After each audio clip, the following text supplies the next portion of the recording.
Show and Tell for Grown-Ups. Make some noise if you have been to Show and Tell for Grown-Ups before. Okay,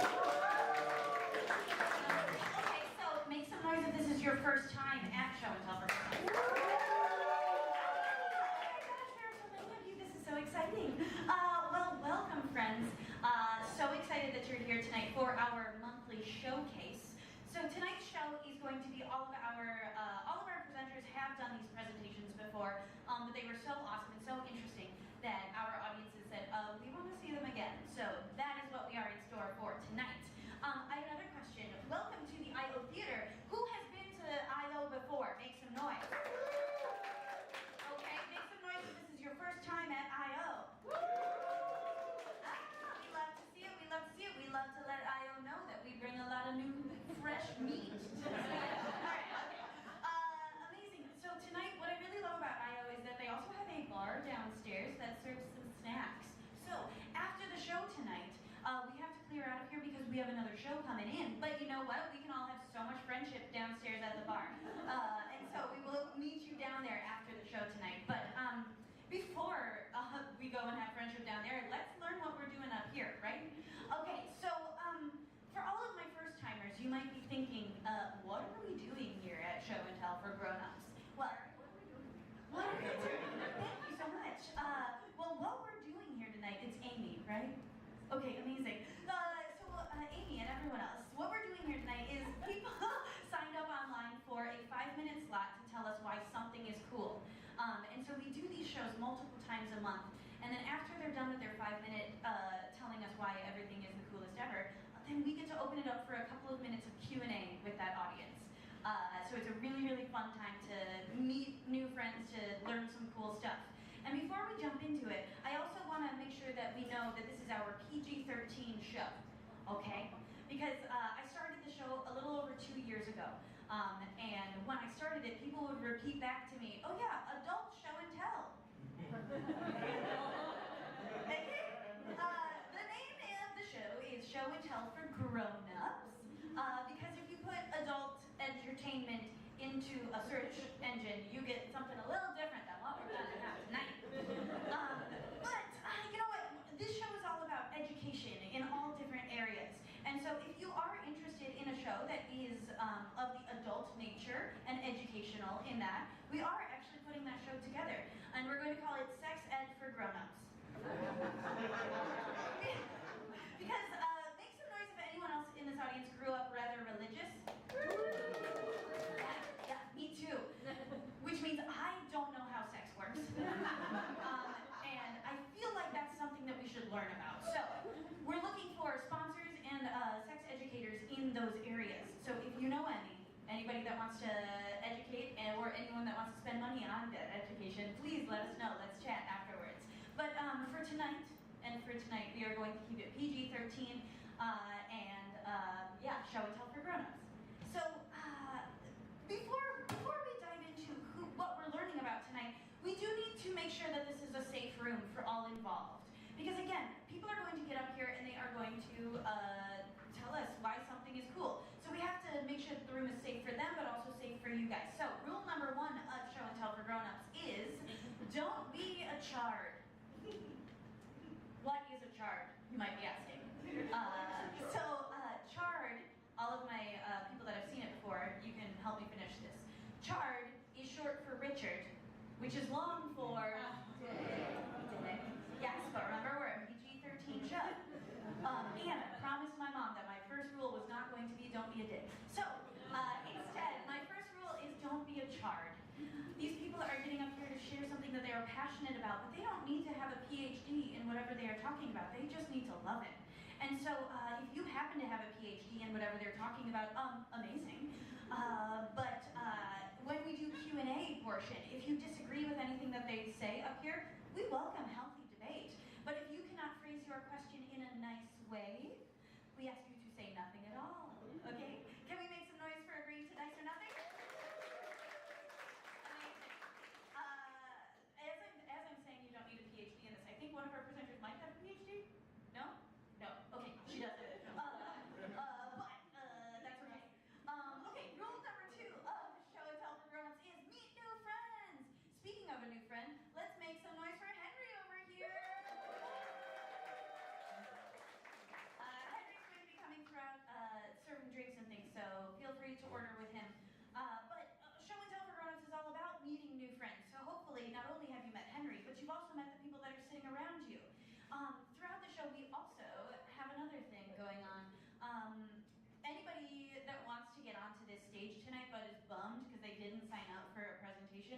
that's okay. We have 3 opportunities for audience participation. Over here in these envelopes, I have 3 little comedic factoid bits that I invite someone in the audience to come and read. So if that's something that you're interested in, heck yes, be ready for that. And when I ask, raise your hand and then jump up here. And then, as for the rules, we have rule number 3 of Show and Tell for Grown-Ups, which is timing and teamwork keeps us moving. All of my presenters, my teammate Tybee over here has your timer. So when it gets to when they press play and it turns red, that means that we get to our final 60 seconds. So get to those takeaways, because then we'll set another 3-minute timer, and then we will get to do Q&A with the audience, all right? All right, there we go, let's give it up! Amazing, amazing. Well, friends, are you ready to learn what we are learning about tonight? All right, first up, we have fabricating the truth, espionage in yarn and thread. After that, we're going to be plucked from the sky. I love this, hold on. And then, what the heck is art psychotherapy? And then closing out our night tonight is going to be Psychedelics 101. This is amazing. Well, friends, this sounds like an amazing audience, and I cannot wait to get us started. So can you guys start your claps? Because we have our first presenter making their way to the stage.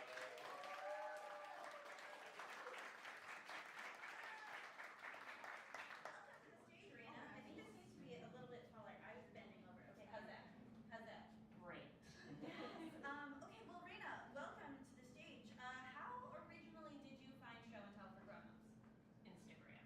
Instagram. Make some noise. You also found us through Instagram. Love to see that.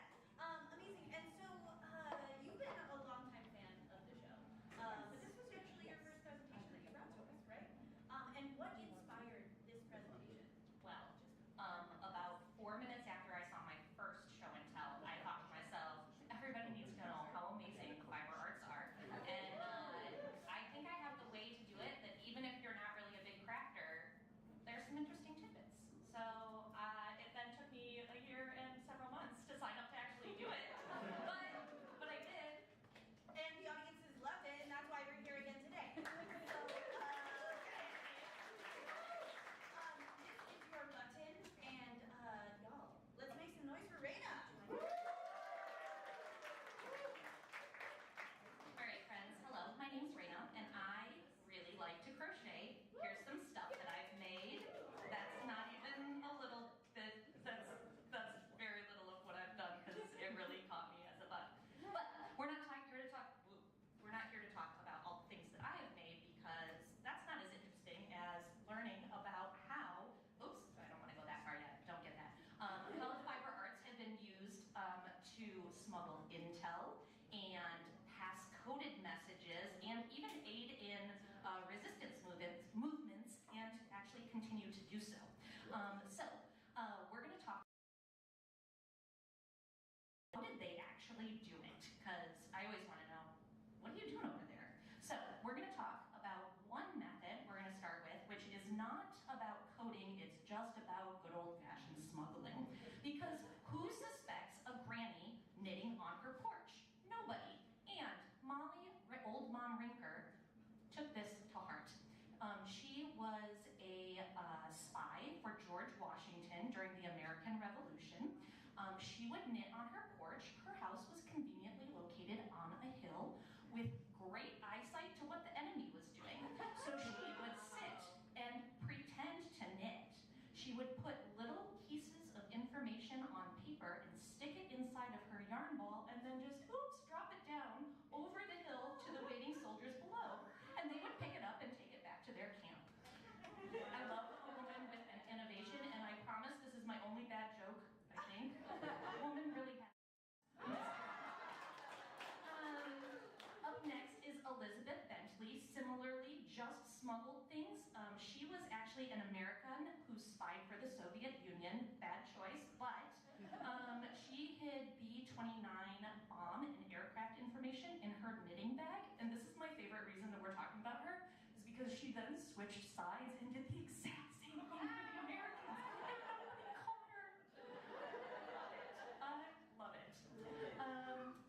to pass messages. So the different quilt squares would stand for different things, and even use of different colors could help make the same symbol mean something different. So oftentimes they used a lot of like mnemonic devices. They would use visual maps in their quilts, and they would also use quilts to hang outside and mark safe houses. Very interesting. The documentation I have on the right is actually from a 6th grade curriculum, because I used to teach 6th grade social studies, and it's very interesting to kind of like look at some of these. You can look them up online if you want to see more later. Third method, hidden knots. So as we all know, knitting and crochet both done with yarn. If you didn't know, welcome. One very widely used method of smuggling really more coded messages is by actually first knotting the yarn in patterns and then using that knotted yarn to make a garment with. The very sad thing for, I'm sure, every person who ever used this is that your work then gets unraveled to be read. And people, it is not a fast craft, so I'm just saying you really have to be in it for this one. Most notably, during, I want to say World War I. I'm not a history buff, apologies. It is World War I. The Germans were actually known. They had a method whereby they basically used like a ruler on a doorway to measure, you know, every whatever centimeter apart or whatever, and it would be the letters of the alphabet going up, and they'd measure it back, and then a double knot, by the way, was the end of the sentence. Very innovative. And so they would just use it by measuring the distance of the knots to see the different letters. Hidden code. Let's chat about it. That's what everybody thought I was going to talk about anyway. So, lots of stories, again, not with a lot of primary evidence, but describe using either Morse code or what's the other one? Ones and zeros, binary, to pass messages as well. Funny enough, knitting and crochet kind of almost have their own code. If you've ever looked at a pattern, you're like, what's 1FC, 2 INC, what is going on here? Well, the good news is not a lot of people read those patterns. And even if you do read those patterns, you can't look at it and be like, that's wrong, that's wrong, that's wrong. So it's very easy to hide things inside of a knitting or a crochet pattern. So much so that, in fact, the UK Office of Censorship banned the posting or sharing of patterns during the First World War, and many countries followed suit during the later into that, and then the Second World War. So yeah, they wanted you to knit socks, but you had to know your pattern by heart, I guess. During World War II, there were lots of lookouts. Knitting in public was perceived as very harmless, as you would imagine it to be. And so people who were knitting could kind of sit somewhere and knit and just kind of observe what was going on around them.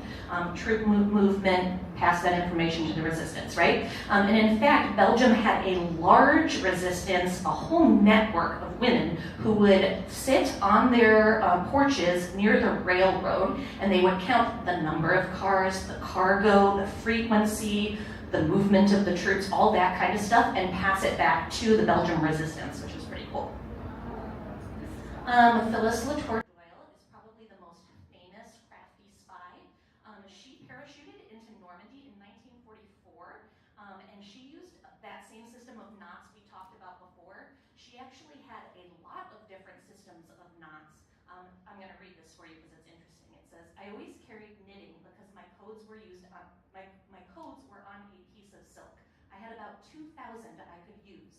When I used a code, I would just pinprick it to indicate that it had gone. I wrapped the piece of silk around a knitting needle and then put it into a flat shoelace that I used to tie my hair up. I remember being taken to the station and a female soldier made us take our clothes off to see if we were hiding anything. She was looking suspiciously at my hair, so I just pulled my lace off and shook my head out. That seemed to satisfy her. I tied my hair back up with the lace. It was a nerve-wracking moment. So she didn't get caught because her stuff was small and easy to hide. She was 24 and she was like 102 when she died. So we have a lot of first-hand information from her if you ever feel like reading up on her. So how do you actually craft a code? Like I said, knitting uses a set of knits and purls. Basically, when you're looking at a piece of knitting, if it goes away from you, it's one of those, and it goes towards you, it's the other, so you can alternate them back and forth. So you can see on the left-hand side of somebody using knits and purls to get things to pop out and go back down in. shown below. Similarly, there's another example on the right of using color work to do basically the same thing, right? So it's really easy to get kind of that binary pattern going on in there. Hold on, I feel like, there we go, I was missing a slide. Contemporary artists continue to hide meaning in their work. You can see on the upper left-hand side a very PG-13 hidden message in that stitch if you look hard enough. You can also see somebody knit a QR code. It does actually work. It takes you to a crafting site for some other country. It's in a different language, but it works. And on the right is an example of a temperature blanket. So when you're thinking about these people who are sitting next to the railroad and crocheting and the information they were passing, again, they probably were using more of the knotting technique, but nonetheless, this could have been a good way to track. So temperature blankets, you do a different color for the temperature range on that date. So if they wanted to do something like a temperature blanket, you could see like a visual map of when things get more intense, less intense, and read patterns into that to know when the troops were about to make a move, maybe when things got a little hotter. Last one. Cool. So, not espionage, but a good way to end is activists that knit and crochet graffiti are called craftivists. Love it. So they can use their work to mark surveillance sites, draw attention to secrecy that's going on around in a neighborhood, use it to draw people into a space to have more public presence there and then have more eyes on what's going on, or sometimes to send a message like the one on the left that you're seeing. More often though, the craftivism that you see around isn't necessarily have a specific purpose other than awareness. So you'll see this a lot. There's something called yarn bombing. That's the upper right corner of the trees, where people will make the space like more inviting and kind of get the community drawn into that space a little bit more. Or you can see a very specific project in the lower right corner. That's the 2017 Pink Pussy Hat Project. So the Women's March, tons of people knitted these hats to be able to wear during the march as a show of, I'm gonna say symbolism, and that's not what I meant. What's like this? Solidarity. Solidarity, thank you. I knew somebody would get me. As a show of solidarity for the movement, and then not only was it worn during the marches, but all around that time frame, people would wear it as a show of their support. I think that's it. It is!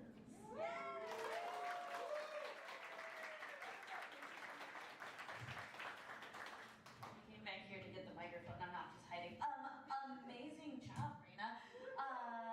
Yes, I love this, and I also love like how like lady empowering. It's like, oh no, I'm just over here crafting, and then I'm just gonna drop the thing all the way down the mountain. That's amazing.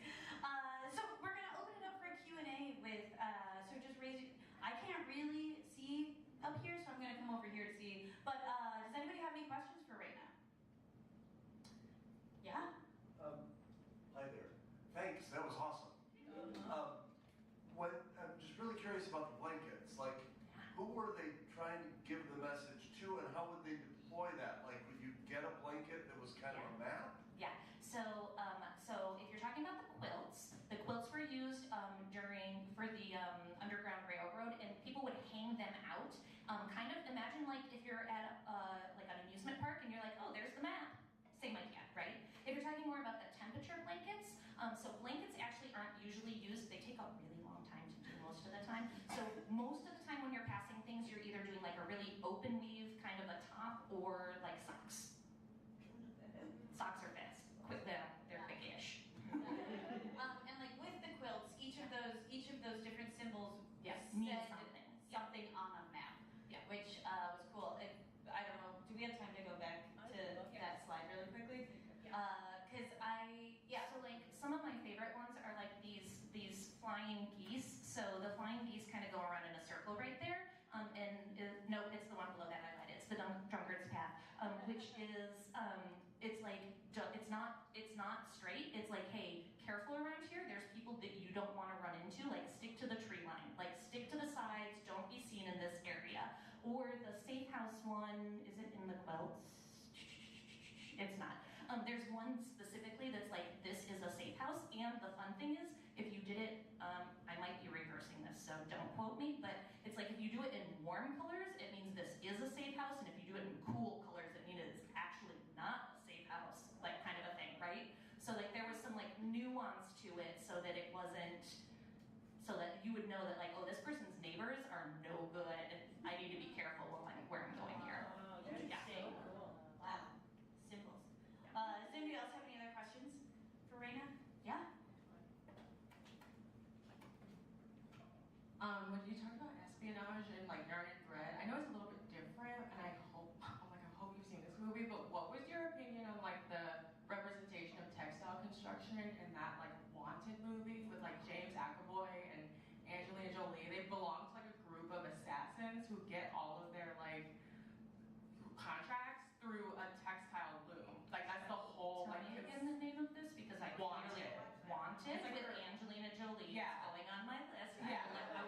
a really good question.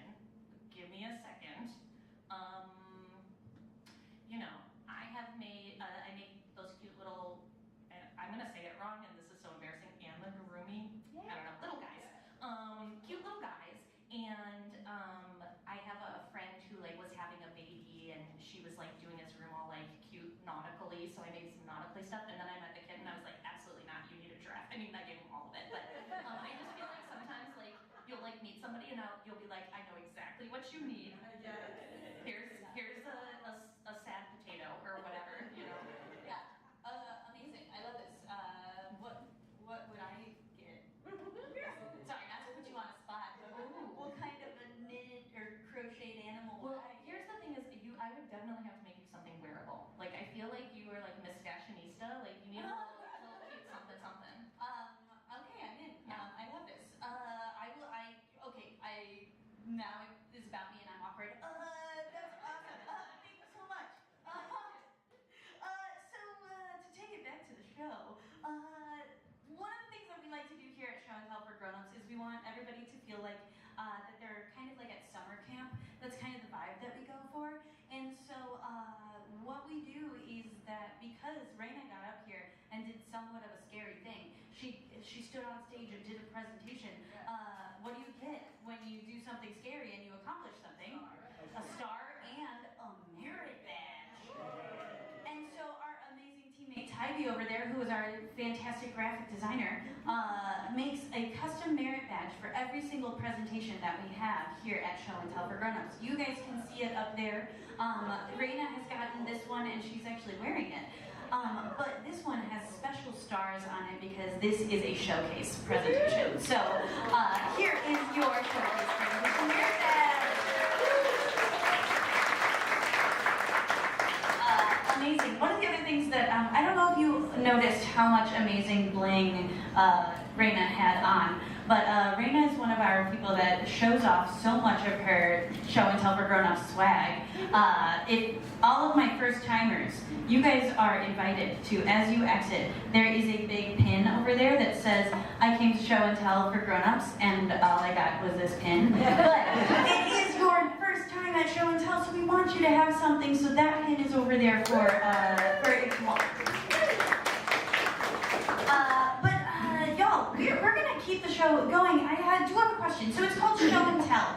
Does anybody remember doing Show and Tell as a kid? Yeah? Does anybody remember what they brought to Show and Tell as a kid? No. That's fair, that's fair. I think I did Show and Tell as a kid, but I do not remember what I brought. Does anybody else? Do you remember what you brought?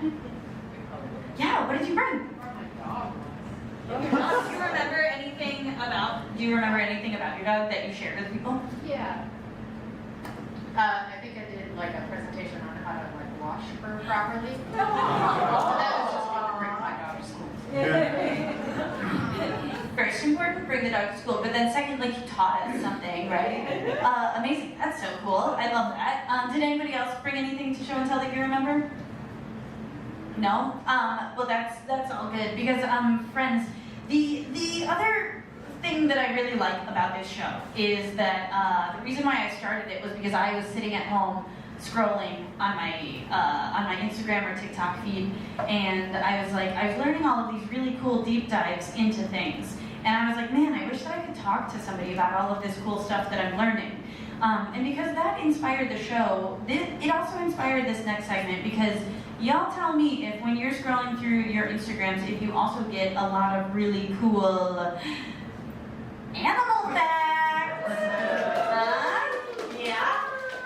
Well, guys, I love animal facts because I feel like we are never going to run out of them because I think it's there's such a plethora of knowledge that can be shared. So, this is a recurring segment of the show, which means that this is also a time where I invite someone in the audience to come up here to read with me.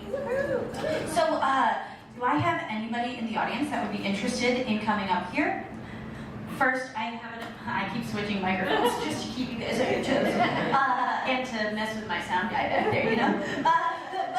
Okay, so friends, make some noise if getting on stage absolutely terrifies you.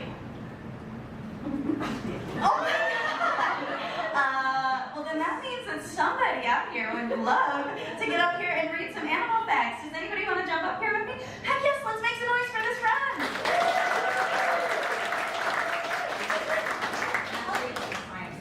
Oh my gosh, I love this. Do you want the handheld or do you want the one on the stand? We do that one. Okay, amazing. What's your name? My name's Tamara. Hi, Tamara. Nice to meet you. How did you find Show and Tell for Grown-Ups? TikTok, probably? Yes, we love it. Make some noise for TikTok.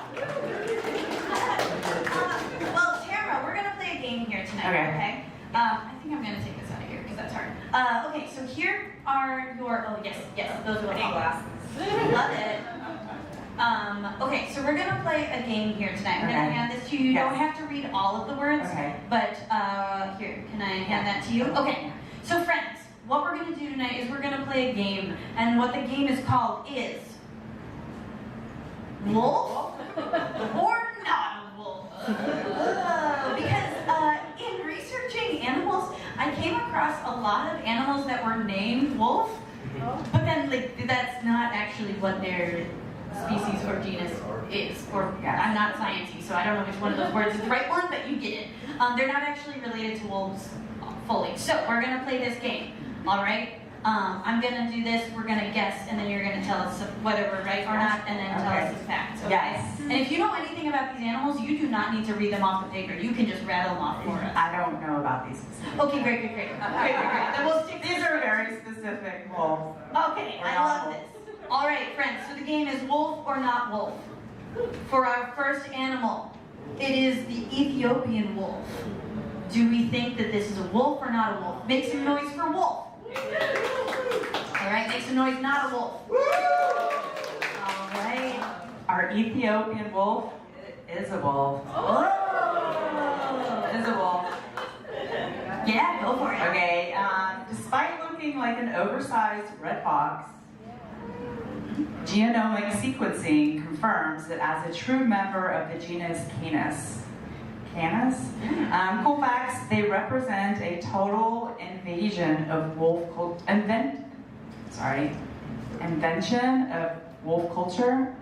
Inversion. Sorry, I probably spelled it wrong. Yeah, no, it's the pink light. I need to do it this way so I get it. Okay, like a total inversion of wolf culture. They live in highly organized cooperative packs to defend their brothers. But when the sun comes up, they completely disband and hunt grass rats entirely alone. Whoa. I have some more facts. Here we go. Sorry, I'm a science teacher, so I love this stuff. They have a fascinating, peaceful relationship with a certain type of monkey that I can't pronounce. The monkeys graze in large herds, stirring up rodents from the grass. So they have a symbiotic relationship.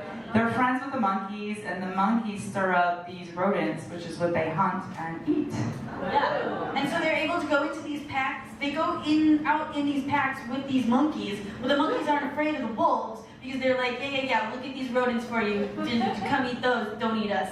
And so it's just like this weird animal friendship with these wolves and these monkeys. And that's our wolf for tonight. And that's one of our wolves. One of our wolves. Yeah, amazing. And so who got it right? I did. Great job. All right, wait, let's see if we can get this next one. All right, next we have the dire wolf. Make some noise if you think it's a wolf. All right, make some noise if you think it's not a wolf. Our dire wolf is not a wolf. Yeah. No, so the dire wolf, pop cultural lied to us. Yeah, Can you believe it? Lied to us. Genetics successfully extracted DNA from fossils and proved that they belong to a completely extinct genus. I can't pronounce this. That's A-E-N-O, anyways, something. So here's some cool facts. The dire wolf was an absolute biological tank, boasting a bone-crushing bite force significantly higher than a modern gray wolf. Wow. They're extinct though. They were highly specialized. Are these the ones that they are trying to, that were like in the They were in Game of Thrones, yes. So when I was looking up for a picture of the dire wolf, all I can find were Game of Thrones pictures, which I don't think are anatomically, unless that is one that I just messed up and that is one. Okay. Yeah, they were highly specialized to hunt some ancient horses and bison, some like big things. Yeah. So this hyper-specialized was their undoing. When the megafauna went extinct around 10,000 years ago, the dire wolf's massive, heavy anatomy couldn't adapt to chasing down smaller, faster prey. Meanwhile, the smaller, more agile gray wolf was easily pivoted, outcompeting the giant and claiming the modern world. Yes, yes. So one of the other things that I like doing with Animal Facts is sometimes instead of doing this kind of a game, we'll do life advice from different animals. So what we can learn that'll better ourselves from learning from animals. And that one was, just because you're bigger and stronger doesn't make you better. Sometimes you need to, I didn't finish that one, that's okay. Evolution is you're best adapted to your environment. It's not that you're stronger or faster. Exactly, because if you need to be smaller and faster, then that's better. Heck yes. All right, guys, we got 2 more wolves or not wolves. You ready for us? Okay. All right, what about our Himalayan wolf? Yep. Make some noise if we think it is a wolf. All right, make some noise if we think it is not a wolf. I love it. All right, what is it? Our Himalayan wolf is a wolf. It is a true wolf, but it represents one of the most genetically distinct and cool and ancient branches of the gray wolf family. Cool facts: they are a physiological marvel. They possess unique mutations in their HIF gene pathway. This alters their blood and heart biochemistry, allowing them to sprint and hunt at 13,000 feet above sea level. That is remarkable, without suffering altitude sickness or heart failure. I mean, like, humans go to like 3,000 feet and they start getting sick, so 13,000 feet is really high. Here we go. Their cool adaptation, because they live in high altitude mountain ranges where screaming winds disperse sound. Wow. Their howls are entirely unique. They have a significantly lower pitched, flatter, less modulated howl compared to a standard gray wolf. This is a vocal adjustment specifically designed to cut through the mountain storms so the pack can stay connected. That's really, I love evolution. It's like my favorite topic. So Fascinating. It's like higher pitched voices don't really carry as much. So then, that's why some ladies lower their voices so that they can get louder. I'm not one of those. I don't know what you're talking about. All right, are you guys ready for our last one? Or not wolf? the Tasmanian wolf. The Tasmanian wolf. The Tasmanian wolf. What do we think? Nope. What do we think? Oh, sorry, I forgot to ask the cues. Make some noise if you think it is a wolf. Nice. Make some noise if you think it's not a wolf. Now, believe it or not, it is not a wolf. It's not a wolf, it is a marsupial. It shares more DNA with a koala or a kangaroo. I mean, they live in Australia, right? Yeah. That makes sense. So this last known Tasmanian wolf, I didn't know, they died in 1936. I thought they were still around. But if we look back, there was a mind-bending historical gap in evolution. Marsupials and placental animals split 160 million years ago. That would be your mammals. Yet, over millions of years, the total isolation in Australia, something, kind of skull, teeth, and running stride that perfectly mirrored a timber wolf. Oh, that's interesting. Okay, so we'll go to the cool facts for our Tasmanian devil here. Because they were marsupials, the mothers carried their underdeveloped joeys in a cool pouch. But the anatomy got even weirder. Their jaw joint was double hinged, allowing them to open their mouths to a snake-like 80-degree angle. Whoa. Right? Wow. Like, I guess were they in the desert? I Yeah, like with the dingoes out there with the dingoes. The double pouch in a truly bizarre mammalian, well they're not mammals, and we'll see. In a truly bizarre mammalian twist, both males and females had pouches.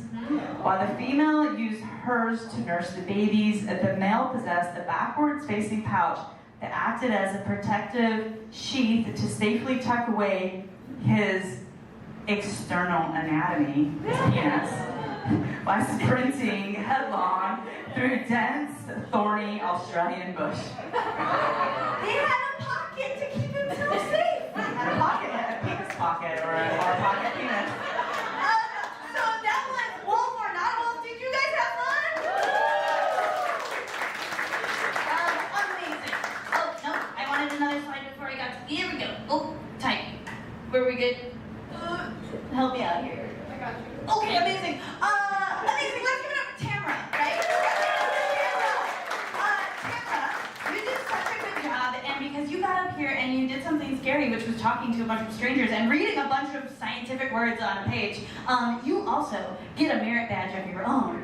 And so you get to choose. This one does not have an analog, but it's have fun, learn something, make friends, which is our slogan, or our logo of show and tell. I like the brain. I like it. Yes. Let's give it up for Tamara!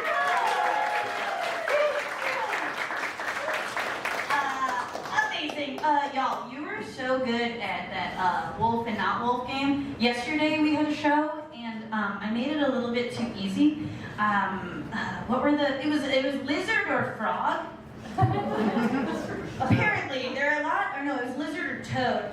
And there are a lot of lizards that have toad in their name, and so I thought that would throw off the crowd. It did not. I got every single one right. Toads and frogs are very different, and but wolves, we still get confused with wolves, which is great. So thank you. Let's give yourselves a round of applause. And now let's lift our eyes from the earthly bodies and look to the sky as we bring our next presenter to the stage to do Plucked from the Sky. Let's make a round of applause for us. Hello, welcome to the stage. Mike, we are so stoked to have you today. So how did you originally find Show and Tell for Grown-Ups? So I had a colleague at work who presented at one, invited me to it, came out to see it, and was like, yeah, I need to do this. Heck yes. So yeah. And you've been coming to the show quite a bit, and this is not your first time at the showcase either. It is not, it's my second. So Uh-huh. I've done, 3 presentations, and this is the second one that just got pulled back for the second time. And so. I mean, Happy to be here. we love Mike here, and we are going to learn a little bit. I'm not going to do more of an intro than that because you're awesome and you know what you're doing. So that is your button, and let's make some noise for Mike. Cool. Thank you. Hi everybody, welcome. So we're going to be talking about constellations, and specifically constellations that aren't constellations anymore. So I would like you to imagine you're under a brilliant, beautiful nighttime sky, looking up at all those twinkling points of light. Probably not here in Chicago, but somewhere. We have a dark sky reserve downstate. Don't go too far. But as you look skyward, your brain begins to do that thing that human brains have been doing throughout history, and that is pattern recognition. You start looking up and you start seeing shapes and objects that look familiar, and you start grouping those stars into patterns. And you look at those 8 stars right over there, and you say, yes, looks like a 1996 Ford Taurus. And congratulations, you just made the constellation 96 Ford Taurus. And now you have to explain to people why it's important and why they need to look for it. And again, people have been doing this. We have records going back 20,000 years of people doing this. Now, as technology progressed onward, eventually printing became a thing. People were able to produce charts and maps of their constellations, of the pictures they saw in the sky. So somebody would release a star chart or an atlas, and then somebody else would say, I see them a little bit differently. Here's what I put out. So as you can imagine, a lot of constellations were created as time went on. Well, fortunately, in 1919, professional astronomers to save the day, a group called the International Astronomical Union was formed. And this group, at their very humble individuals, at their first conference in 1922, they came out and they said, we have decreed that these are the 88 official constellations.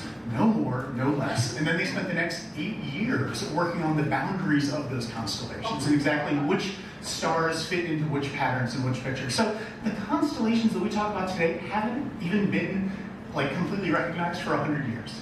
So really kind of new in the grand scheme of things.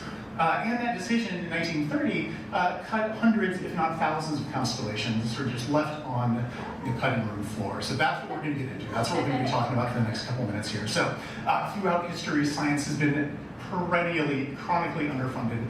Many famous astronomers, names like Galileo and Kepler, these people had wealthy benefactors. They had funders who funded their research and allowed them to eat and survive while they were doing great astronomy.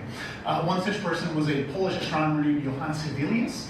And he created a constellation called Scutum Sobieskianium, Sobieski's shield. Jan Sobieski was the king of Poland, was his benefactor. Hevelius, actually, his entire star chart was called Firmamentum Sobieskianium, or Sobieskianium's sky, Sobieski's firmament. The International Astronomical Union actually kept this one around. They just sort of lopped off the name. So now we just call this constellation Scutum. We just call it the shield. Similarly, when King Frederick the Great of Prussia passed on, the German astronomer Johann Bode was like, we must place the glory of Frederick. We must place his herald and his sword and his pen into the sky so that people will remember the greatness of Frederick.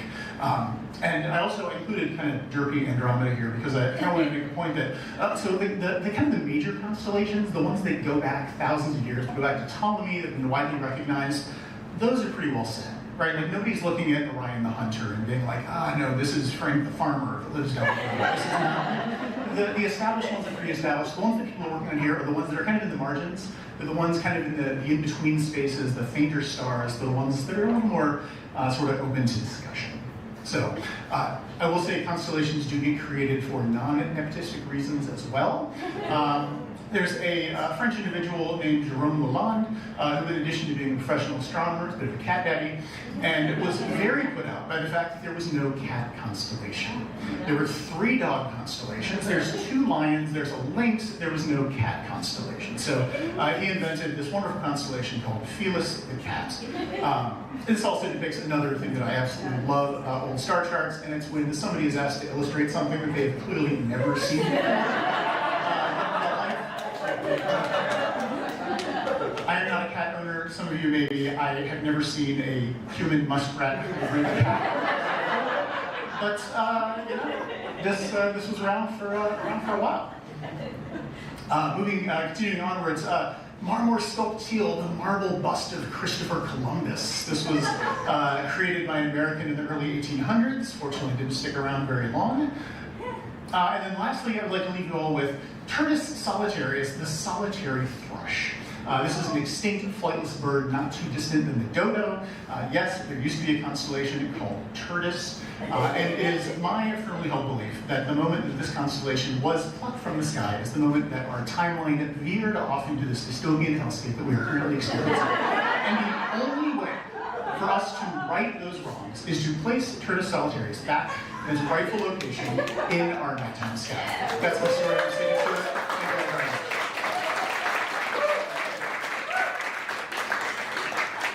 Amazing. I agree. I could. Right. There's no objections to Actually, that. so like fun sidebar, the part of the sky where Turdus is. If you go up, yeah. Okay, right? Yeah, so it's near Libra the Scales. This is actually really close to a current constellation called Lupus the Wolf. Oh. Fun fact. Visible tonight. Actually, if it was clear, it's close to Scorpius. It's low in the southern sky. That's Well, there yeah, we go. So if we were not in Chicago tonight, we could go potentially go see it. We'd be able to see a little bit of it above the horizon. Yeah. I love it. That's so cool. Do we have any questions for Mike tonight? Yeah.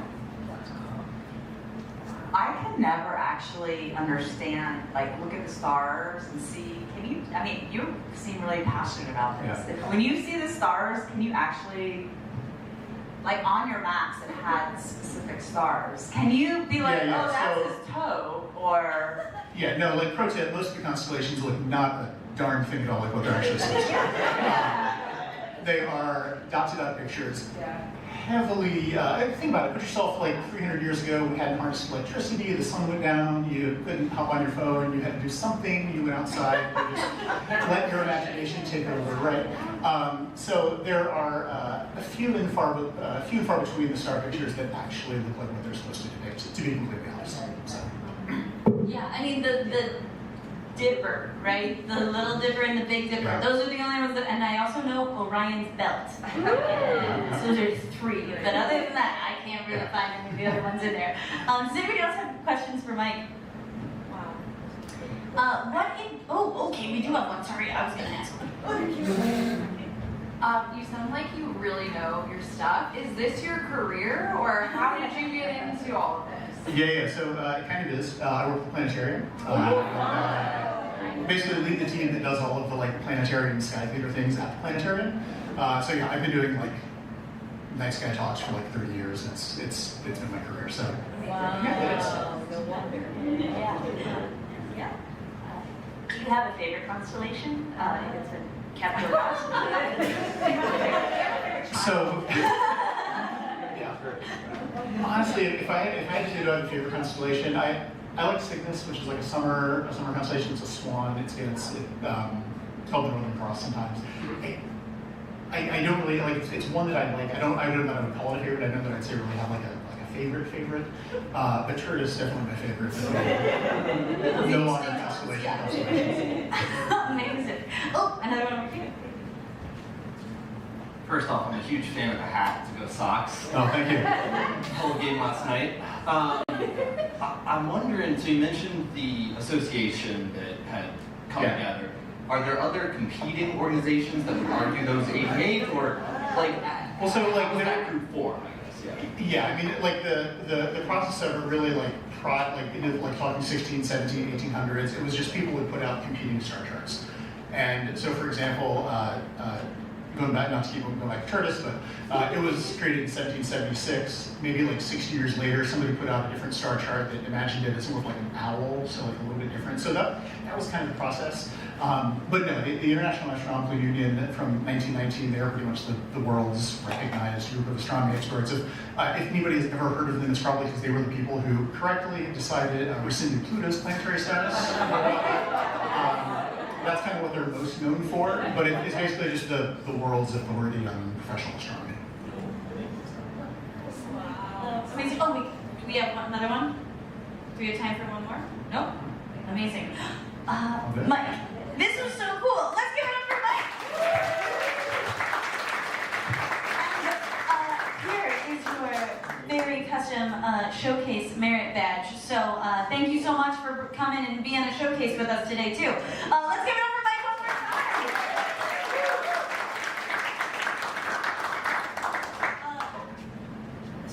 So cool. Also, the first times that we met Mike, it was not about the stars. And so, like, if you thought this was exciting, you should also talk to him about all of his other amazing topics that he has brought to our show and tell stage. He's one of the best, but I mean, all of the people that have been presenters that are here tonight are the best, so you know, can't be biased. I can't find my favorites. But friends, are you having fun and learning something? Amazing. If you would like to continue having fun and learning something with us, mark your calendars, because we got some more shows coming up. This month has been really cool. We've been into some of our favorite venues. Make some noise if you know the International Museum of Surgical Science. We love it over here. Amazing. So we were there at the beginning of this month, and if you missed that one, bummer for you, but don't worry, because we're going back October 1st. So that's not on our calendar yet here, but I'm giving you guys the inside scoop. October 1st, we're going to be back at the International Museum of Surgical Science. That show is going to be historical medicine themed. So if y'all have any historical medicine nerds in your friendship circle, tell them to sign up to be a presenter for that show. We're really excited about it. We get basically a night at the museum where it's all to us. It's just for us to have private access of the whole thing, and then we do a show. It's amazing. And then I'll get to that one on the next one. But does anybody know where Clara is? Huh? Yes. Clara is a new cocktail bar that opened, it opened 2 years ago, but it's new to me, so we're gonna say that it's new. It's right under the Damon Blue Line stop. It's a queer-owned cocktail lounge, and they have been asking us for months if we would bring the show there. And so finally we had room in our calendar, and so we are going to be there on Sunday evening. And when they asked me what time I wanted to do the show, they were like, well, we close at 8. I'm sorry, that's probably going to be too early, right? And I'm like, oh, no. Well, let me tell you, while you do not need to fit into this demographic to be a part of this audience, I say that I cater to millennials making healthy choices for their lives. And so an early evening of a 5 o'clock doors open, 5:30 show on a Sunday sounds great. So if anybody's free this Sunday, we're going to be in Wicker Park, and we can't wait to see you there. It's all brand new presentations that we've never met before, so it's going to be exciting there. But also, in August, if you're available, on the first Tuesday, or the second Tuesday of every month, we are at one of our regular venues. Make some noise if you know Snakes and Lattes. Amazing. It's a board game bar in Wicker Park, Logan Square area. We were there last night because it was the second Tuesday of the month, and we love it. So that is one of our open topic shows. And then every third Wednesday of the month, we are here at I.O. And so next month, we are back here on the 19th. So maybe we'll see you again on the 19th here. And then make some noise if you know what Simone's is. Yeah, oh, not too much. Also a water bottle drop. Heck yes. Simone's is this awesome bar in Pilsen. And when we go to a brand new bar, I'm always nervous that maybe we'll get a couple of, we'll see if it sells well because it's a new neighborhood. They don't know us yet. We went to Pilsen 2 months ago, last month, and we sold out 2 days before the show. And then at the show, we had people that were standing there being like, can we just stand in the back? Can we just stand in the back? So we love Pilsen. Pilsen loves us. And so if you want to come to that show, grab your tickets before we sell out again. Okay. And then make some noise if you know Heritage Bikes and Coffee in Lakeview Roscoe Village. Okay, not as many of us know it yet, but you know what, we're going to, because we love Lakeview Roscoe Village Chamber of Commerce, because when we applied for a grant for community building, we won that grant. Because Show and Tell is all about meeting people in your neighborhood and getting to know people. And so we are going to be at Heritage Bikes and Coffee for our free shows so that we get to know the neighborhood and get to make new friends. So we'll have a series there over the next couple of months. So did you guys all mark your calendars? Okay, great. If you missed it, our Instagram is at tellmewhyitscool_show, and that's where you can find the full calendar. All right, wonderful. So friends, this is normally a question that I get during intermission or like before or after the show. People have asked me a lot, Mary, what do you bring to Show and Tell? And so I think that it's just not fair if I don't also explain to you guys something that I think is super cool. All right, and so when I was thinking about that, I was like, what do I think is the coolest thing in the world? And personally, it is being able to showcase people that are really passionate about something, right? I love creating a space where people can come and share something that they are really passionate about, because I feel like the whole world does not always do that, right? They don't give that space. So I'm really passionate about making that space, so when asked, what do you bring to Show and Tell, I'm like, the Show and Tell.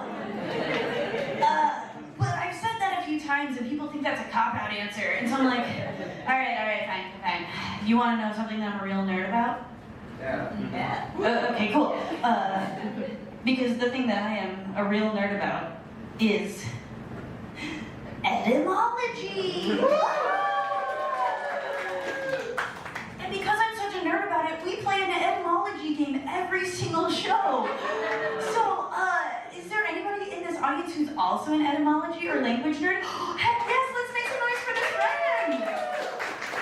Wow, that was the most enthusiastic hand raise. Hello friend, what's your name? Bill. Bill, come on over. Thanks. Bill, this is going to be our game. I'll give that to you. Okay. Bill, you said that you are a language nerd, and you really raised your hand quickly. What kind of in what realm of a language nerd are you? So I was an English teacher for a long time. Then I was a literacy professor for a long time, and now I'm an English teacher again in high school. So. Educating the world. And today we're gonna do some more education. Nice. But we're gonna do it with a game. Excellent. All right. You want to step up here? Yes. Okay, great. So, friends, we have an etymology game for you today. Make some noise if you know what an idiom is. All right. Can anybody think of an idiom here in English? Hold down the fort. Hold down the fort. We're not actually holding forts, no, but yes, that's an idiom. Also, like, kill two birds with one stone. That's another idiom. And so what we have here today, what's your name again, friend? Bill. Bill. Okay, what Bill here is going to do is we have translated idioms from other languages into English. And then we are going to guess what those idioms actually stand for.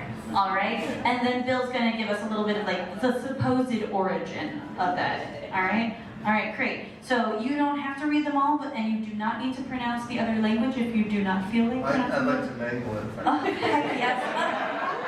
I love it. I love it. All right, so you can pick a couple of them, or we can do all of them. Let's see how it goes. Well, should we start at the top? Sure. Okay. So, should I just say? Yeah, so read those. So the idiom is to peddle in the sauerkraut. And that is from? French. Pédalier dans la chocolat. That was an absolutely magnifique sentence. Okay, so it is, I'm not going to do it in French next time. Okay, to peddle in the sauerkraut. What do we think that means? Yeah, shout it out. Kind of like spinning your wheels. Spinning your wheels. Ooh, nice. Another idiom. Good job. Pedaling uphill. Pedaling uphill. Yeah. All right. What do we think, Bill? It's to spin your wheels. Good job. To exert a ton of energy but get absolutely nowhere fast, like saying I'm running around in circles. So the story is, this dates back to the early days of the Tour de France. Exhausted cyclists who couldn't finish a stage had to climb into the trailing broom wagon, which at the time was covered in ads for local Altasian sauerkraut. Okay. The crowd would mock them for pedaling in the sauerkraut inside the car. I did a little bit more research, and like sometimes they'll say it like pedaling in the potatoes or pedaling into something else, because then the phrase was just so fun that the French then changed it to whatever the advertisement could be. But yeah, amazing. Should we do this one? Yeah. Okay. To live like a maggot in bacon. What is the language? It's in German, so it's wie die Made im Speck leben. Do you speak German? Yeah. Oh, okay, great. It sounds great. So what do we think that means to live like a maggot in bacon? Live the dream. Live in the dream. I'm sorry, what was that? A beer bottled wallet with champagne taste. I love that. That's a great one. Living high on the hog. Living high on the hog. What is it, Bill? It's to live a highly luxurious life of absolute abundance and comfort. And it says, like saying, they're living high on the hog. So it says, to a hungry maggot, waking up completely surrounded by an endless mountain of rich, energy-dense pork fat is the absolute peak of luxury and effortless survival. Ulterior meaning, speck doesn't directly translate to bacon. It could also mean a thick layer of blubber on whales or deep body fat. Another meaning could be being completely insulated and cushioned from the harsh realities of the outside world, aka sheltered. That's very, very nicely done. Awesome. You want to do, well, I like both of the next one. Do we have time? We have time. Sure. Okay. You guys are into it? Okay, let's just take it. to slide in on a shrimp sandwich. What language is that? That's Swedish. Gilde un pa en rakamaka.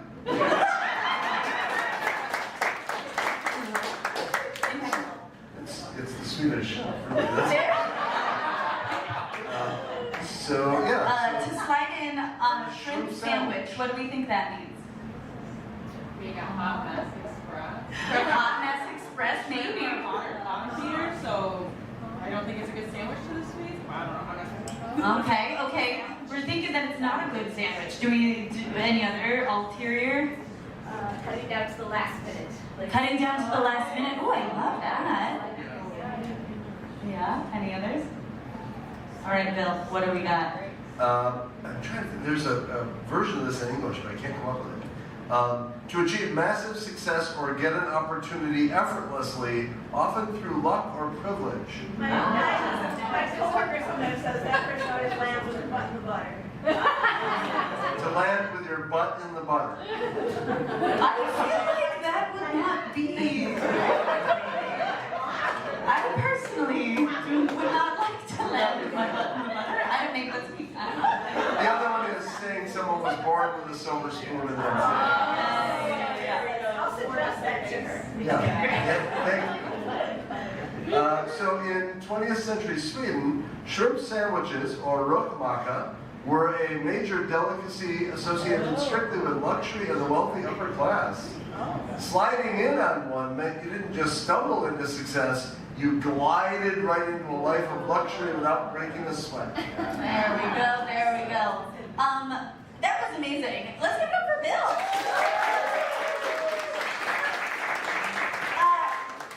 Bill, you did a phenomenal job, and you pronounced things in different languages. Completely wrong. I mean, but you did it with so much confidence, and that was amazing. And so you get your very own merit badge. Would you like have fun, learn something, make friends, or show and tell for grown-ups? I mean, they're both awesome. I'll take show and tell for grown-ups. Heck yes. Let's give it up for Bill.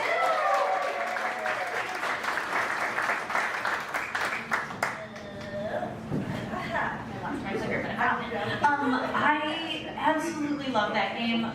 We played it last night also, and one of them was in Dutch, and the person that was reading them did an amazing job like Bill and tried to pronounce things, and then someone in the audience raised their hand and was like, "Can I pronounce that for you?" And I was like, "Yes." And so then she pronounced it for us, and because she's like, "I speak Dutch, but I'm not going to tell you what it means until everyone guesses." I'm like, "Oh, I love you so much." But yeah, y'all, what is cooler than all of the languages of the world coming together and then we get to nerd out about them? So, do you guys like our etymology fun? Yes, me too. It's one of my favorites. I also just love wordplay in general, and so can you guys help me finish this phrase? There are big ships, and there are small ships, and there are ships that sail the sea, but the best ships are... Friendships. Yeah, the ones between you and me. And here at Show and Tell for Grown-Ups, we like to say that we have all of the ships.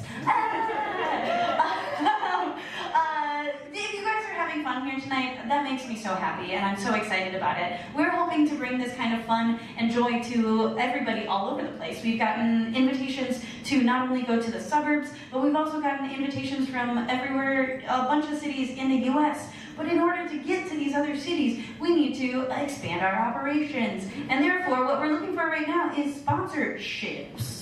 So if you guys know any businesses that would love to join an educational platform like us to help us expand our mission, let me know. We also, if you guys know any nerd organizations, we are also looking for other partnerships to expand into other genres, so that what if we had an entire night that was about for music nerds, and we dove into music in a bunch of different ways? Or what about just specifically like super mushroom nerds? I don't know. I met some of those nerds last night. If you guys know any nerd organizations that would want to do a show and tell for grown-ups, let me know about them. And then if you guys did not buy the tickets tonight, it means that I don't have your email yet. So if you fill out this survey and or message me on Instagram, let's keep and stay having friendship. Yeah. And last but definitely not least, if you guys have any talents that you would like to bring to Show and Tell for Grown-Ups, please join our internship. Basically, we need more friends that are going to help us grow this thing, and we would love for you to be involved if you're interested. So if you're ready to get on board, come chat with me after the show, because we're stoked about it. So thank you guys so much. Yo-ho. Thank you. But enough about me and about the show. Are you guys ready to learn about art psychotherapy? Yes, let's keep that noise going as our presenter makes her way up. Hello, Isabel. Welcome back to the stage. Isabel, how did you first find Show and Tell for Grown-Ups? Instagram. Yeah, make some noise for Instagram. Amazing. And yeah, you got it. You're doing such a good job. We're trying. Yeah. I got you. Thank you. I appreciate you. Is that okay? Yeah. So Isabel is actually one of the first people that talked to me through Instagram ever. When I started the show, I was using Instagram as to promote the show, and then Isabel was one of the first people that like messaged me and was like, "This is so cool," and then we started having conversations back and forth, and then one night we had a night at a bar, and I met this awesome chick who like talked to me like she knew me, and I was like, "Wow, that was so much fun." And then I got home, and then the person on Instagram messaged me saying, "It was so nice hanging out with you tonight." This shows how good I am at paying attention to people on Instagram. But we are so excited because once I actually got to know Isabel, I'm like, wait a minute, this is what you do for real life? This is what you bring into the world? This is the coolest thing ever. And so I'm gonna stop vamping for you because you can do this all yourself. You're amazing. We're so excited to have you on our stage tonight. So this is your button, Isabel, and let's learn about some art psychotherapy. Alright, y'all. Has anybody heard of art psychotherapy? Okay, yay! So my name is Isabel. I am an art psychotherapist. But what the heck is it? Everyone's heard of therapy, but what about art therapy? So I'm going to start with what it's not. Art therapy is not an art class where you have to be good at art. You don't have to have any skill to engage in art therapy. Purely a distraction to just like go through the day. Not just a recreational activity or arts and crafts, and I'm a big fan of arts and crafts and fiber arts. And it's not symbolic decoding or projective testing. If you're drawing something, I'm like, oh, this is what this means about your mother, you know? Nothing like that. We do get psychodynamic, but not that way. And then that it's safe to use by all psych clinicians. Actually, if you use different art therapy interventions, you may cause more dysregulation. So we're trained as therapists, art therapists, to use art materials safely for our mental health. And how art therapy works, we're trained in a whole bunch of different assessments, we're trained in a whole bunch of different materials, so we have to learn studio art, we have to learn fiber art, we have to learn the history of art and meaning making. And so when I'm meeting with patients, because I work at a children's hospital, I'm assessing all different kinds of things from language and ability and mental health assessments, regulation and expression and preferences even for what kind of art material you may be leaning towards. And then my geeking out moment, because I love art history and Paleolithic, Neolithic history. I have here the first 70,000-year-old Neanderthal crayon. Before we were even engaging in verbal language and verbal processing, we were engaging in non-verbal expression, from cave art to coloring. I don't have an image of it here, but there were even like little doodles from little kids made in school on their little clay tablets. And like we were engaging in art making and symbolic art making, constellation projection before we had full-on words. So engaging in art making gets us to the root of something that might be even deeper that we don't have words for, right? A picture is 1,000 words. This is my bias as an art therapist. And so Some of the clinical lenses that art therapists use, some people, when we're thinking of top-down processors, we're very cognitive, we're very intellectual, maybe we're very poetic and symbolic, whereas other people are like, do not give me facts, do not give me symbols or poetry. Let me feel some slime and like fidgets and sensory toys in my body so that I can actually like feel and express in a different way. So that's bottom-up processing. So I'm always assessing to see where are you at when you're expressing with art. Are you wanting to like connect with the squishiness of some oil pastels or the softness of crochet and the repetitive motor function and reflex that you're using? Or you're like, do not give me a blank page because that will stress me out. Give me 5 steps to make this origami crane. Do not stress me out, right? Everyone's at different places, so we're always assessing. And so art psychotherapy in medicine, it's really exciting right now where a lot of people are talking about arts in medicine. They're like, okay, we have a whole spiel about that as art psychotherapists, but as an art psychotherapist in the hospital, how does that fit into medicine, right? So I have a couple little stories, little snippets. These are all amalgamations because HIPAA. I do not want to lose my license over this. However, I want to share just these little stories of how expansive art can be, and not just like a coloring page or just crochet. It can be so much. It can be so much more. So I had a patient with a functional neurological disorder using sensory art making to explore the metaphor of their lack of control. Like, I don't have a lot of control. There's so many stressors outside my body. My body is moving in different ways that I don't have any control over. So then they used clay to actually create different parts of themselves, and they made a whole 3-act drama with the different diagnoses and parts of the body that they ended up telling their psychiatrist.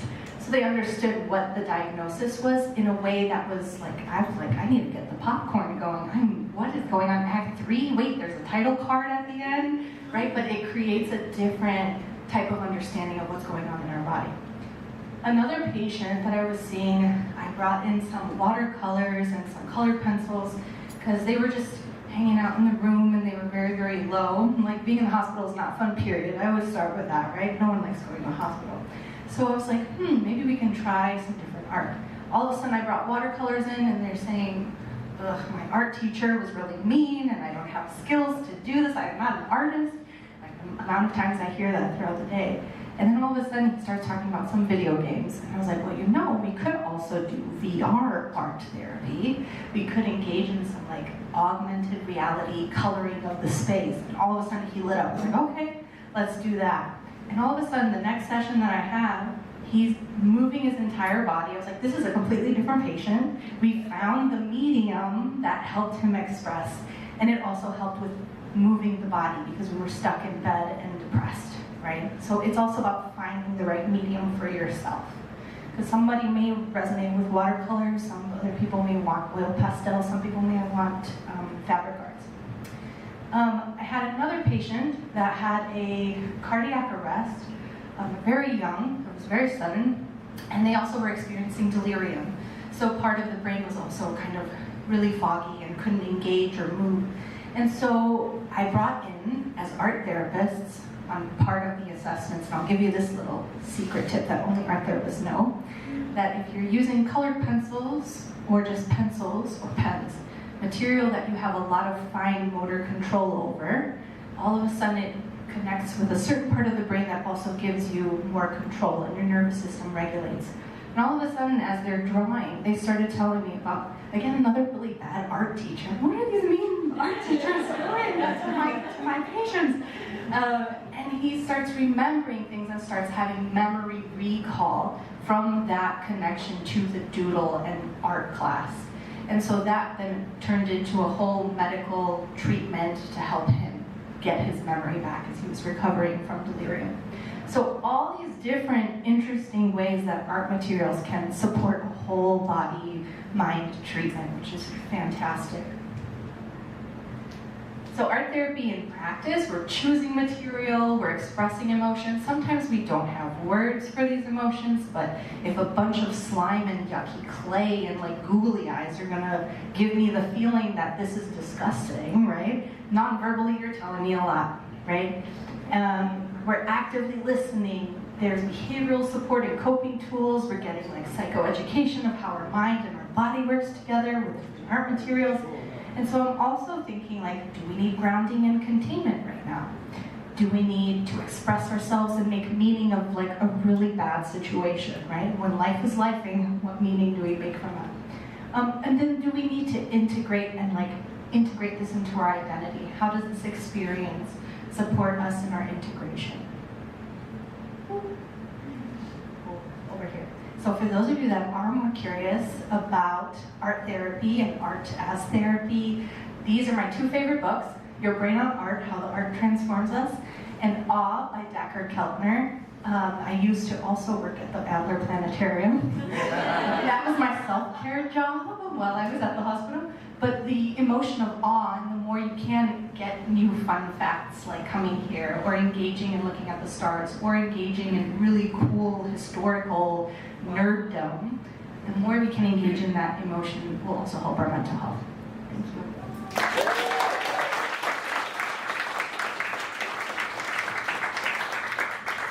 Isabel, yes. I love this so much. Does anybody have any questions for Isabel? Yeah, can we pass this back? Thank you, this was fascinating. I'm curious if there's a relationship between somatic therapy and art therapy. So that's my special interest at the hospital. And functional neurological disorder is under the umbrella of a lot of psychosomatic disorders. And when it comes to bottom-up processing, sensory, kinesthetic, moving our body, that's also part of expressive interventions that I would use with people. Because a lot of the time we're floating heads or we're in survival, so connecting to the body is not safe.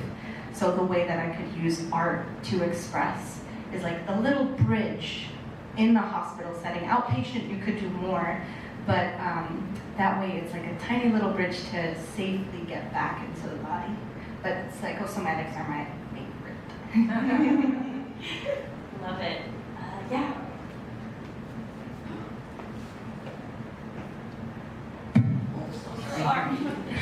I was just wondering, you said like, you know, you can do harm if you don't know what you're doing. What's an example of like art doing harm? I feel like Yes. that's always good.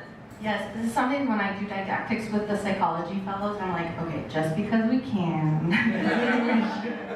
One of the things when we're trained as art therapists, and there's a lot of things, right? Like each person's going to react to different materials differently, so we're always assessing. But one of the things that we know typically, and there is some really interesting research on, is clay material. And if we're thinking about like ancient humans, some of the early materials that we had was clay. And so clay alongside meaning making and symbolic meaning making can bring up certain emotional expression, and that could be very overwhelming and dysregulating. Yeah.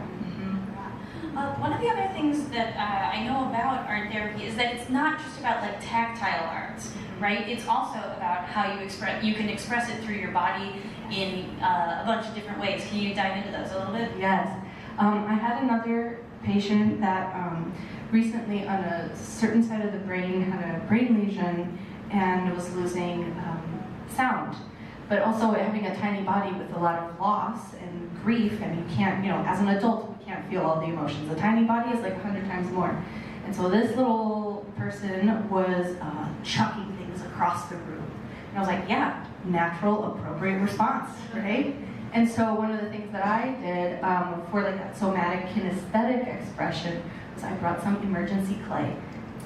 And so we brought the clay in, and I was like, we could throw this. We could also throw towels. We could also throw this. And all of a sudden, when we've gotten ourselves to have permission to throw and chuck and express and not be bad, that I shouldn't express this, all of a sudden she just started making clay hearts that she gave to her mother and her grandfather. I wasn't close enough yet. I didn't get a clay heart. She made one for herself, though, which was great.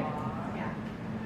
And so sweet. And then as adults, maybe we are not artists. There are a bunch of different ways that we can also express, and that it's good for us to express all of the stresses in different ways. We've talked before, and Isabel said, yeah, no, singing, if you sing in the shower, Yes. that is a form of art therapy. And so like, I don't know if you guys have ever heard the phrase of like, you can't be mad when singing, or like, so there's something like that, which I disagree in an argument and sing the argument. Yeah, it's crazy how much it can do to your body to release stress. So next time you're angry, yeah, start singing.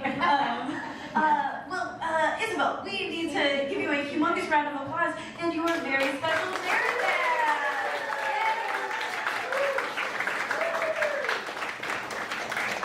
I am so incredibly grateful for all of the people that this show has brought into my life. You guys are just meeting a fraction of the people that we have met here at Show and Tell for Grown-Ups, and it's a great fraction. But yeah, this. Friends, I have one more question for you guys before we start wrapping the show up, because we still have one more presenter of the evening. But is there anything historic happening in anybody's lives right now that we can celebrate? Anybody's birthday, anybody's anniversary, did you get a new puppy, anything like that? Oh, yeah. Well, only because I shared 2 months ago, my husband got a job. Yay! Oh. Quitting his job. Yay! Great. You know what? Things come into our lives and we need to let them go also. Amazing. Well, congratulations to him and congratulations for you too. Amazing. Anybody else celebrating receiving or letting go of anything? I don't know. All right. Normally, guys, we've had so much fun today, and so normally what we would do next is we would do some This Week in History. But we're running short on time. Do we want to dive into 3 things that happened this week in history? Do I have one more audience participant who wants to come up here? Super fast or no? If not, then we can hold off on this week in... no? All right. Well, then we'll just have to talk about this at the bar downstairs, because what we got next is we got some thank yous, I think. Yes, we do. Okay. Guys, this has been Show and Tell for Grown-Ups. We still have one more presenter, but we also need to give some humongous thanks to our current team. So we have back there on our camera is DJ. Let's give it up for DJ. We have on our other camera, I don't know where he is right now, but there's Chris somewhere over here. Oh, I can see him now. Yeah. And then over here behind the computer is our amazing Tybee. This show is very cute to look at. That would be all Tybee's doing. And if you have noticed up here this amazing fiber arts craft, that is also all Tybee over here. And throughout all of this, we've been talking about these merit badges, right? Tybee creates a brand new merit badge, a custom merit badge for every single presenter. And when we celebrated our 2-year anniversary, we were like, wait a minute, it is time. We need to compile all of these merit badges into something that is commemorative. So, if anybody would like to take some Show and Tell for Grown-Ups memorabilia home, we have some merch in the back. We have an amazing poster that has 146 custom merit badges on it, and a QR code for you to learn what those are. We also do I have any journalers or doodlers in the crowd? Chris, you are doing an amazing family. Wow. So if anybody would like to take some Show and Tell for Grown-Ups home with them, we also have stickers and some amazing merit badge patches also. See us after the show over there. But friends, we also need to give a humongous thanks to the IO Theater. And let's give it up for Mary in the back in the booth. This is also my place to remind me that all of my presenters and my audience participants who were in the show, we're going to take a group photo at the end. So don't leave yet. We got to get that sweet group photo, all right? Amazing. Well, friends, with that, yeah. It's really too late. I feel like we missed out on just a little bit of history. Is there like half a fact do we have? Yeah. Do you guys want? Do I have some? Do you want to come and read them? Is it that? We got it. No. You know what, Amy? Get up here. Hello, Amy. Welcome to the stage. Thank you. How did you find the show? I found it wonderful. Nice. In the interest you can vote, okay? So there's 3 options. Or you can just summarize them real quick. Unlocking ancient texts, conquering of humidity, pixels and pixie dust. Humidity.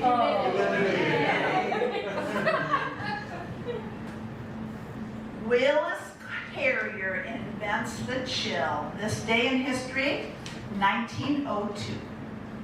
In July 1902, a young engineer named Willis Carrier. I didn't even catch that. Stood inside a Brooklyn printing plant and stared at a massive problem. The summer humidity was causing the paper bags to swell and wrinkle, ruining the alignment of the ink presses. To save the company's production run, Carrier designed a machine that altered the laws of indoor weather. Instead of just blowing air, his system pulled air through a series of metal pipes chilled by artificial refrigeration, which condensed the moisture out of the air while simultaneously dropping the temperature. He didn't build the machine to keep people comfortable, he built it to keep paper dry. In doing so, he accidentally invented modern air conditioning, transforming global architecture and rescuing us from the summer heat forever.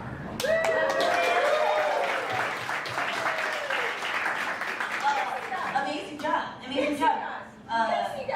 Okay, well, the other 2 are the Rosetta Stone was found this week in history. Does anybody know what because we all know that Rosetta Stone unlocked language, right? But do we remember what 3 languages were written on this slab? What was that? Greek and hieroglyphic are 2 of them. I don't know that. Greek and hieroglyphics, and then does anybody remember the 3rd one? Babylonian? What was it, Amy? Sounds like demonic. Oh, okay, yeah. I'm like, I don't know what we're going for, but I'm into it. It's demonic. Oh, okay, demotic. Yeah, whatever that is. I think I had more of an explanation, but then I forgot to write it. Amazing, great, amazing. Let's give it up for Amy, and that's amazing. And then, do you want to read any of Pixels this? and pixie dust. It's because on this day in 1955, Walt Disney officially opened Disneyland. Yeah. Amazing. And Opening day, though, was a notorious logistical disaster. Go on your own little investigation to find out more about wet asphalt, high heels, and counterfeit tickets. Oh, yeah. But amazing. Let's give it up for Amy. So yeah, y'all, that was and Amy, you get your own very own merit badge too. Which one would you like? I guess it is. Okay, amazing. Well, thank you. That was This Week in History. And now, without further ado, are you guys ready for our final presenter of the night? Let's keep those claps. Let's start some claps and put Lexi up on the stage. Hello, everybody. Yeah, for sure. I'll get rid of this for you. Lexi, we are so excited to chat with you tonight because we're going to be learning about psychedelics. Yes, we are. And I could talk for hours. I'm going to do my best to limit it to only a few minutes, but I have a lot I want to share. I know. The last time that we did this, Lexi told us about so many of them. I'm like, okay, let's bring it down because we want to dive into just a few of them. So here is your remote, or that is your clicker, that is your button. Are you guys ready for Lexi and psychedelics? All right. So psychedelics are substances that alter perception, mood, cognitive processes, often interacting with the serotonin receptors of the brain. So there are 2 different types of psychedelics. There are classic psychedelics.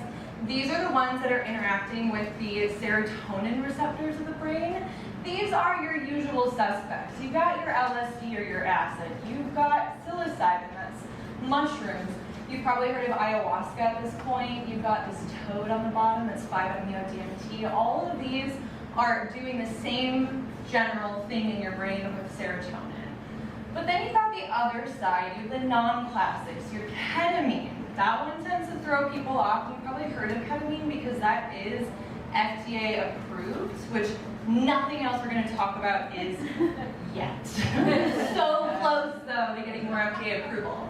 You also have MDMA over there, and Amanita muscaria, which is that classic mushroom on my necklace. It's also the emoji on your keyboard. It's that Christmas mushroom, so that's a non-classic psychedelic. So these are your two main categories, and I would love to talk about all of them, but I learned last time that I can't. So we're going to narrow it down to 3, and I was going to try to narrow it down to 1, but I was told I have 7 minutes instead of 5, so we're going to go for it. We're doing all 3 of these quickly. Okay, so this is psilocybin. My pictures aren't showing up, but that's okay. We don't need it anyway. It's a mushroom. Psilocybin you've probably heard of, and in fact, I know statistically speaking, many of you in this room have used psilocybin before because the most recent research that came out from a RAND survey in 2025 shows that 11 million adults in the US have used psilocybin in the last year. So that's macrodosing and microdosing. There's over 200 species of psilocybin mushrooms, and a fun fact is that if you are to press on a mushroom and it turns blue, that's a sign that it might be psilocybin, so keep an eye out for that if you are foraging. What else are we, okay, so now you can legally use psilocybin in Oregon and Colorado in certain circumstances. There's also a lot of local municipalities that have decriminalized psilocybin, or they have deprioritized it, which Chicago sort of said that they did, meaning we don't care what you're up to with your mushrooms. So psilocybin is relatively safe. I mean, there are no documented deaths directly from psilocybin. Certainly there are accidents that happen while you are not of sound mind.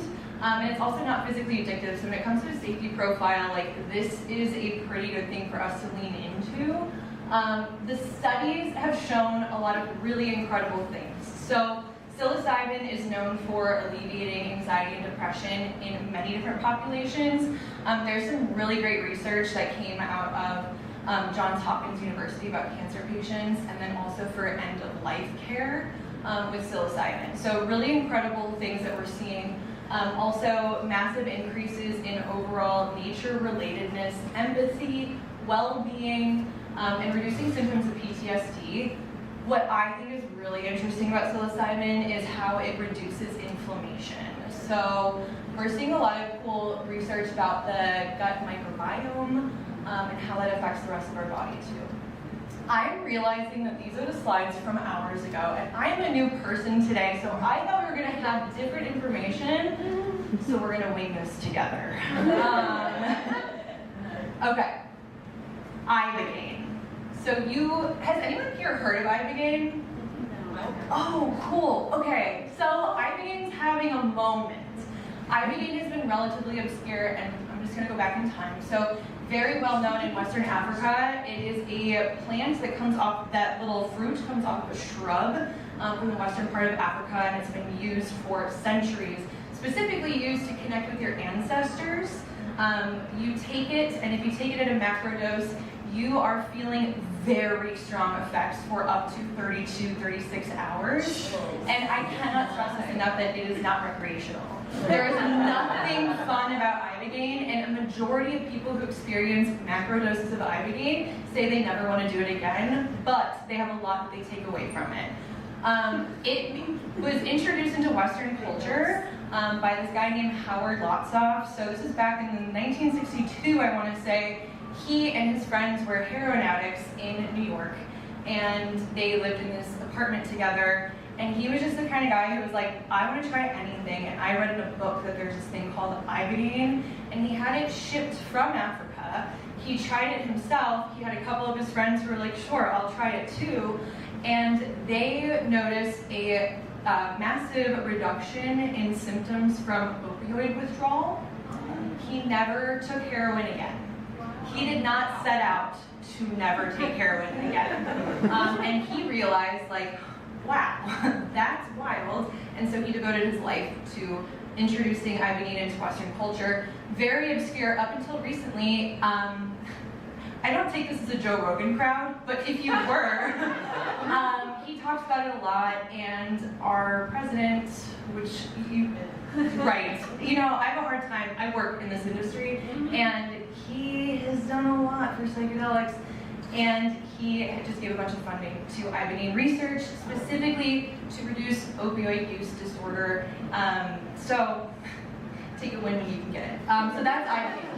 I will say that this is one of the most unsafe substances in the psychedelic space, actually the most. So if you're interested in this, if you were to look into it, make sure where you're going does a big safety review. If you have cardiac issues, that would exclude you from being someone who could do this. But anyway, very interesting stuff, a huge promise. Everything I just said is on this slide, and it is described as a waking dream and a bridge to the ancestors. We're going to talk about MDMA now. So, from the club to the clinic, MDMA came so close in 2024 to being FDA approved, and I would love to tell you this story another time. There were a group of just rude people who stormed an FDA committee hearing on Zoom and squashed all of it.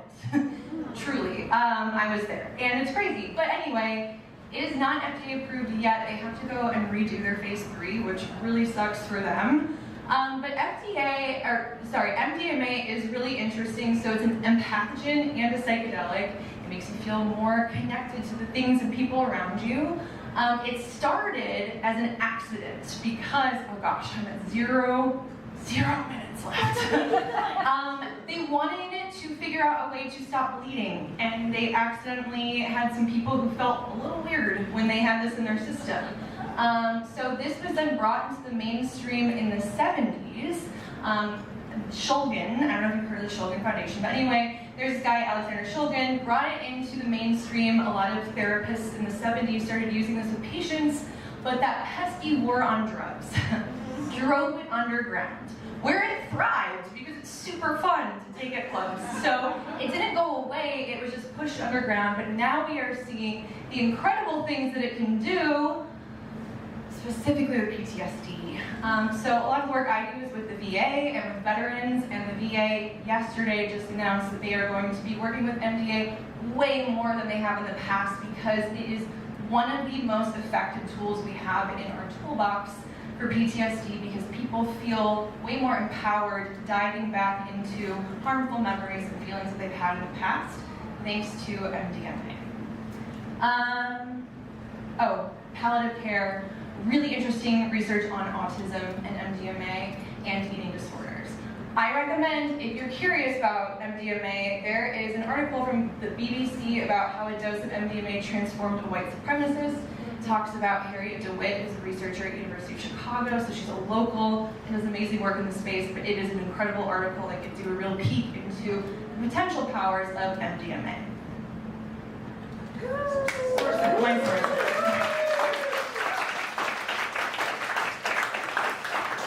I love this so much, Lexi. Thank you so much for sharing. Do we have any questions? Yes, over here. With ibogaine, Yes. is the cardiac effects related to ibogaine like the active ingredient, or is it a side effect of the fruit? Active ingredient in ibogaine, so it's happening even with the, oh my gosh, what do we call it? Synthetic version, yeah. Yep. But they are finding really good ways to avoid it with treatment and preparation and having full medical care, but this is not something you want to be doing off on your own without all of that support. Before the next one, how did you get into this kind of a research? So I, like many people, tried mushrooms once, and it changed my life. Yes. Well, there was one particular moment that I did it when I was 20 or 19, and it completely changed my perspective on life. And I went to school for psychology. I worked in crisis intervention. Eventually worked in marketing and did other things. I was selling almond milk on Instagram. I was not doing this, and I was like, this isn't really fulfilling. And then I had a potential client come my way. They connect veterans with PTSD with these therapies, and they said, can we work together? And I was like, I have been waiting for this moment. And so now my agency is all we do is we work with these organizations. That's so cool. Yes. Amazing. Does anyone have any other questions for Lexi? Okay, so wait, I didn't know that was what, okay, can you tell us more about your agency real quick? Yeah, so it's a communications agency. We do social media, content creation. I work in like PR type things, but we work mainly with nonprofits, a lot of veteran organizations, and a couple of like more cultural groups in the psychedelic space, all about harm reduction, education, connecting people with resources. Yeah, it's talking about these things responsibly. And one thing I do want to say as well, a lot of what I said was exciting. None of this will be a cure-all. It's not a panacea. And there's, of course, upsides and downsides to everything. Yeah, I feel like I love that you give us those warnings also. You're very passionate about this and how much good it can bring into the world, but you're also like, be smart about it. Yeah, totally. And it will not, I feel so sad when people are like, wow, this is going to be it for me. This is going to solve everything. And it doesn't, because nothing can solve everything. But again, a great tool to have in a toolbox and opportunities for people who might need them. Amazing. Let's give it up for Lexi. Oh! We have another question. Sorry, I missed it. Was there another question? Oh, yeah. Chris. You're showing all the different mushrooms, and they were all kind of like just under that one psilocybin like umbrella. Do they do different things though if you take different mushrooms? Yes, that's a really fun question, and mycologists would love to talk to you at length about that. I think there are some like actual chemical reasons for having different effects with different strains of mushrooms. I also think a lot of it's lore. Like people just love their one type of mushrooms that will tell you that you will have the best time ever on it. But if you are interested in learning more about mushrooms in particular, Paul Stamets is a really great person. People love him. He's fun. He's such a nerd. You would love him. He's great to look into. And then there's a documentary on Netflix. I think it's just called Mushrooms. Amazing, and you can learn more about all that there too. This is so awesome. Oh, we got one more. I'm so sorry. No, you're Can I great. ask because this reminds me of a show I watched recently. My husband made me watch it. It's called Common Side Effects. Have you heard of this? So I just heard it, but I haven't seen it. Our au pair's uncle made it. So yes. So his brother, whoever made that, his brother was staying at our house for a week, and he was like, I really think he's French. I can't do his accent. He was like, I really think you would love this. It's fascinating, and it's an animated series. So you're thinking, oh, this is cute, but then you're watching, you're like, this is fascinating. So anyway, I just wanted to mention that because that's the only reference to mushrooms that I have. Too. I love that. Okay, now I absolutely must. I love this. I guess we need to have a movie night now. Yes. Right? Amazing. Well, Lexi, thank you so much for coming back to teach us more. And here is your new custom merit badge. Thank you so much, Lexi. Let's give it. Let's keep giving those badges.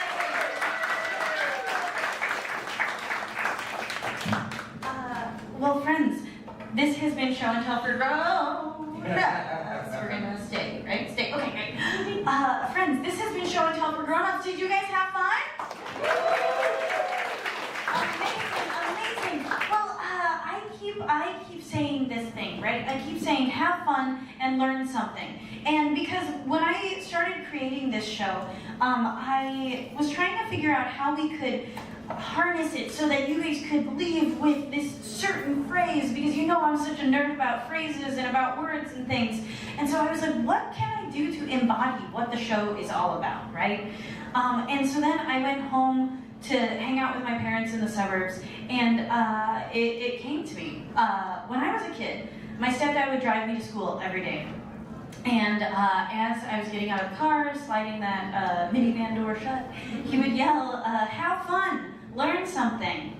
And like as a kid, you take that for granted, because obviously you're going to school and you're going to be with your friends. You're going to have fun, you're going to learn something. But as I was leaving my parents' house, he was sitting on the couch, and I was sliding that glass door shut in the living room, and he yelled, "Hey Mary, have fun, learn something." And it hit me. As a grown-up, imagine if every single day you could have fun and learn something. Wouldn't that be an amazing way to live every single day? And so that is what we are doing here at Show and Tell for Grown-ups. That is our mission. Do you guys like it? Amazing. Then our third thing is to make friends, because I mean, who doesn't need more friends, right? And so friends, this has been our night tonight. Let's give a huge round of applause to our presenters, and let's welcome them back to the stage. All of my audience participants also, come on up here.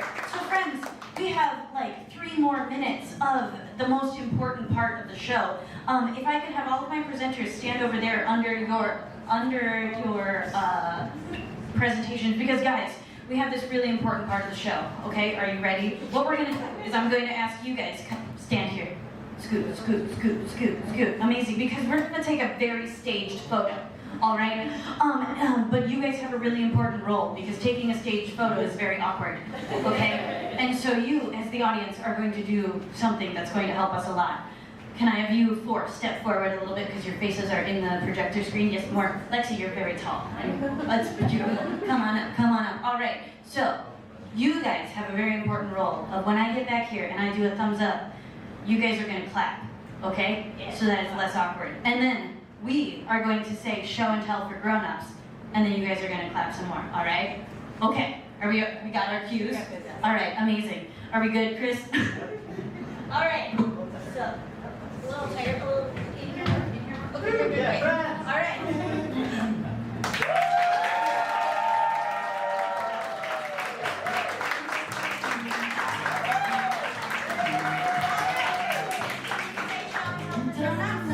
Ready? Show and Tell for Grown-ups.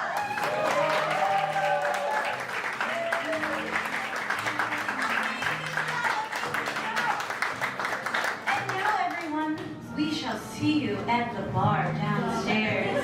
Or if anybody is interested in swag, please come and stay and hang out some more. But I love this song. Let's turn that up, and let's turn up those lights also.